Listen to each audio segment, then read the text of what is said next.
Venite spesso qui a Carlo? Sì, un paio di volte all'anno, così, fare un giro. No, d'estate. D'estate una settimana, maggio, giugno. Un accenno di primavera e bisogna Pronti, approfittare. pronti per tornarci qui? Certo, e beh, Caorle è un classico, eh. Il sole, il vento, voglia di mare di primavera ed estate.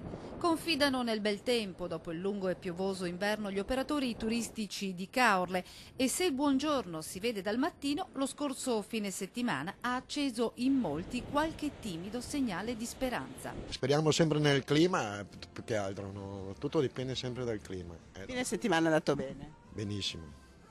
Qua a Caorle va sempre bene perché è una cittadina. È andata bene, è andata bene. Abbiamo avuto un bel lavoro. Sì. Speriamo che siano tutti i fine settimana così. Il tempo comanda sempre, perché quando la gente si muove anche da Pordenone, Treviso, Padova, in un'ora di macchina sono al mare, anche se non hanno tanti soldi, ma con 10 euro di gasolio e benzina arrivano fino a qua. I veneti, affezionati alla spiaggia, passeggiano in città già presenti i primi stranieri. C'è un po' di tedeschi, un po' di austriaci, qualche russo, sì, per il momento. Speriamo più avanti che si muovono di più. Generale ottimismo, ma i tempi e le ultime stagioni consigliano a più di qualcuno di incollare i piedi per terra. La stagione si è ridotta a 2 mesi, giugno inesistente, luglio e agosto, poi settembre in balia del tempo.